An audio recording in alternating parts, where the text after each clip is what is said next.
Where are you from? I'm from Benicàssim, Spain. What was your first break? My first? Break. You mean like as an actor? Well, uh, it was a boxing film that I did in Spain. It was called The Distance, La Distancia. And do you want me to explain you the film? It's about a boxer that it's in jail because somebody said that he stole a bank, but he wasn't. But he's not willing to say who that person was. So when he's on jail, a policeman, a corrupt policeman, asked him to kill a blind guy in order to go outside. So he kills the guy, and then he starts to do a redemption life, trying to fix what the blind guy has done bad in his life. So it's kind of a path of a redemption, I think, like how he managed the guiltiness and how he's trying to fix everybody's life, and at the same time he's ruining many people's life. Más o menos. It was difficult to.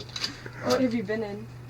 I've done many cheesy things, uh, cheesy films, and also some TV. That I mean, I'm very thankful because I've done them. But I think like it was surprising that I could jump from that cheesiness to one thing that I think is very cool, which is work with Pedro Almodovar, which is the Spanish director, and it was so nice. Um, so Pedro laughs a lot about my cheesy past and embrace it too. so yes, but I've done many things, and I'm still doing many things. Yeah, and also thanks to, well, I've done Sense8, that right now you can watch it on Netflix, with the Wachowski siblings, which are very, I think, incredible artists and incredible human beings. And it was so nice to see how committed they are to the empathy and to the understanding of everybody's vulnerabilities, and trying to, and I think Sense8, it's about empathy, it's about sexuality, but at the same time it's about how close we are, even though we don't get along with some people. If you dig deep down, you see how close we are in terms of our vulnerabilities and our needs, and that is, I think it's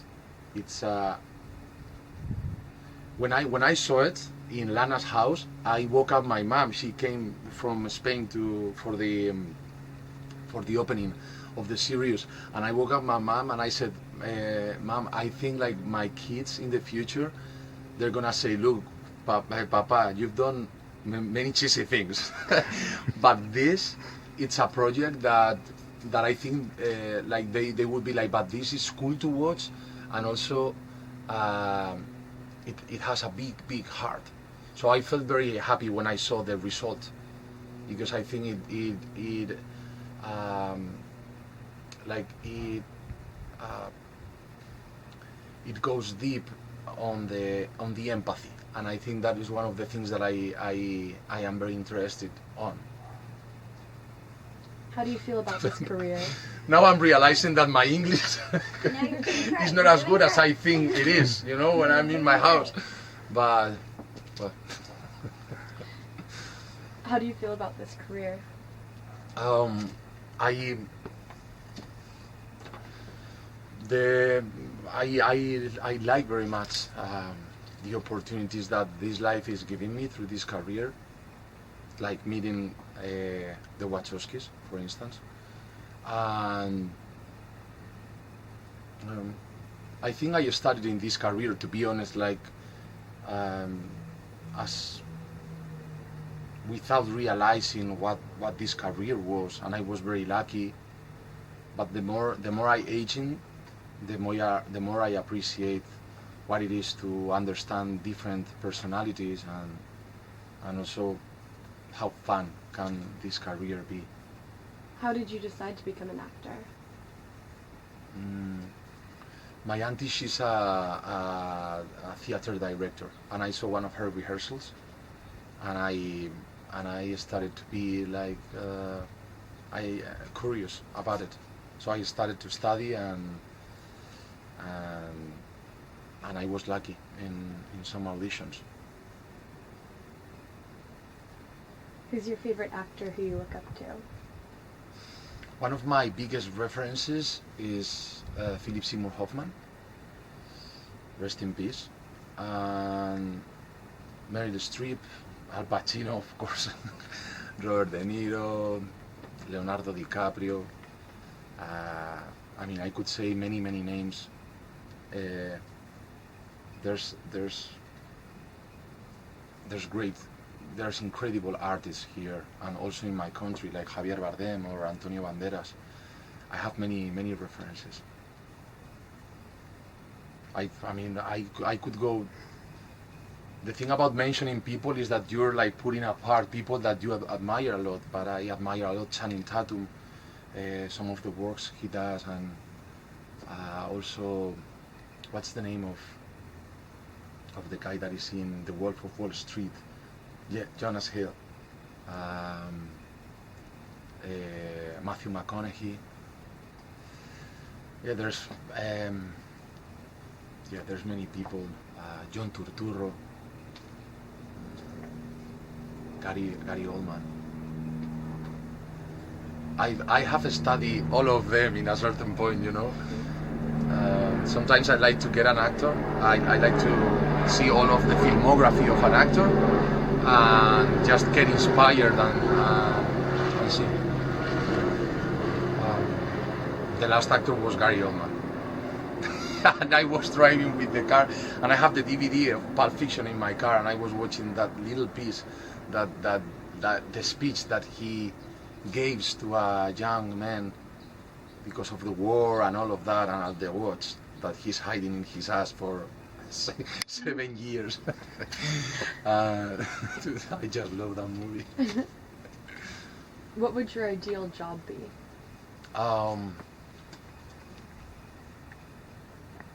I guess it's like making a film with a drama film with a very acid acid director, like a director that really have fun doing drama.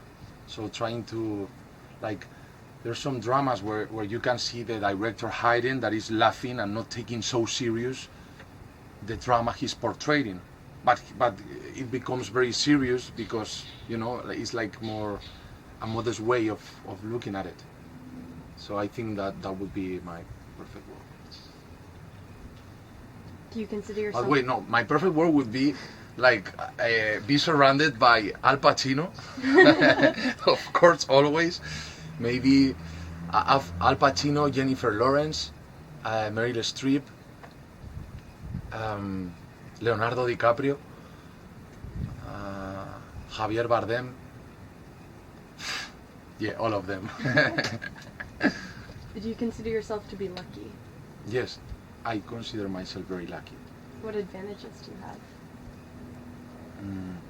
I have work, and right now in my country we're through a very tough crisis, and also the movie industry is suffering a lot because of the government is not supporting our culture as much as we would love to. So I know what it is like, and also I can see many times, every time that I finish a work, it's also like you see like the end of the mountain that you don't know if you're gonna be able to step again into other. For the moment, I keep my fingers crossed, but I feel very lucky because I have work. Would you rather have a car or a diploma? A car or a diploma? A car. A car to be able to drive around and discovering places. I think that gives you a good diploma in life. What do you think about the amount of stuff people buy? If they enjoy the stuff they buy, why not? What are your thoughts on globalization?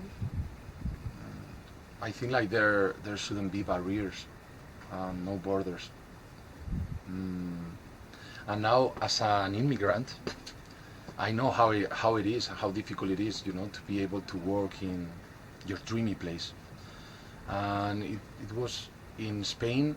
We had a moment when we got many immigrants, and it was very close from the dictatorship, and there was many people from the right. Right and left, it works different in Spain, but it was many people disrespecting immigrants. I felt very lucky too because my family wasn't that way.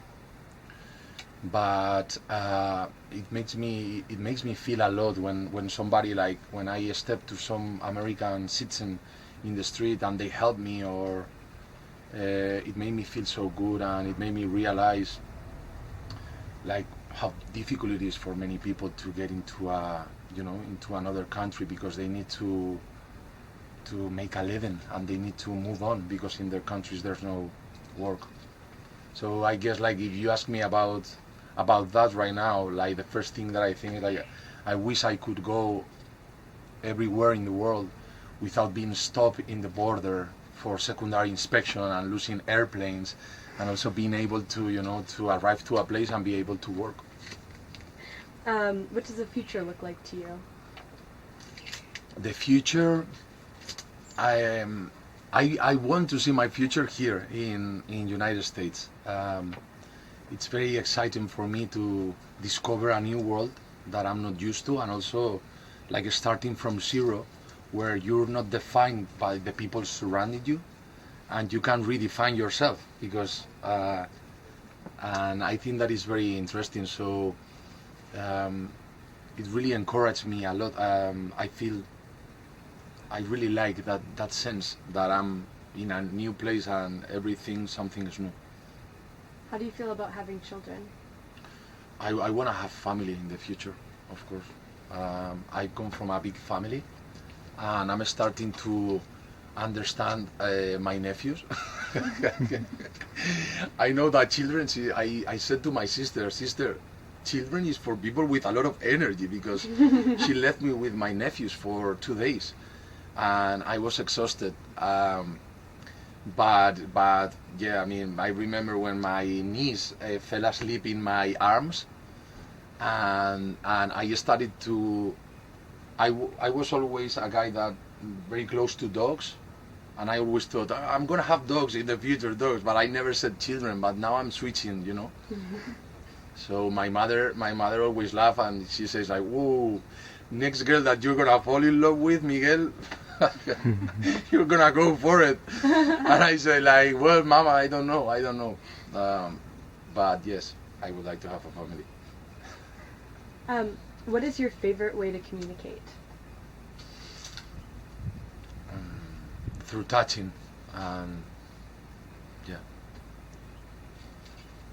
As you can see, like I don't have a big speech in this language, so I think like I get like more understood through body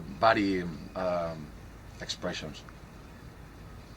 What do you think of the creative scene in Los Angeles? The Creative scene in Los Angeles. I think LA is full of creativity. There's people in every corner thinking about a new film, a new way of portraying something, a new way of visual images. So I felt that it's very alive, LA, in that sense. Way more than Madrid. So for us, it's so encouraging when you come here and you see that everybody is thinking and trying to do something and doing something out of like just nothing, just a bit. And it's nice because you can see that even though like if we are not able to gather money, we'll do it in other way, but we'll do it. And that is so encouraging. What is your favorite book, film, and music right now? Um, I have read a book like 3 years ago that surprised me a lot. I don't know if I read it now. It would be my favorite, but the name was uh, more powerful than the hate, and it's about a boxer that end up uh, end up like managing a charity things for prostitutes and drug addicts. And it was so nice how he could choose all of his, he could change his hate and becoming a person that was able to manage that through helping people, but in a very tough way.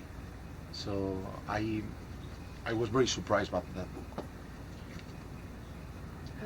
Film. Well, right now I'm into Pulp Fiction, like there's no end, and I'm I've seen it this week like four times. There was a film by Bean Wenders. It was the Sky Above Berlin. That was the like if I'll do the translation in. Oh no, what's the? It's about these angels, and sometimes the film turns into black and white, and it's about some angels that live. Bean Wenders, the Sky Above Berlin.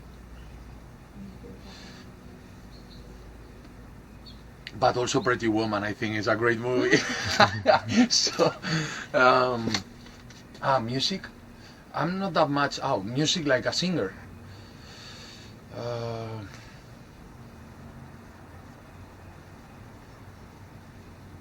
But I'm gonna go for my country. I would say Camarón, which is a flamenco singer.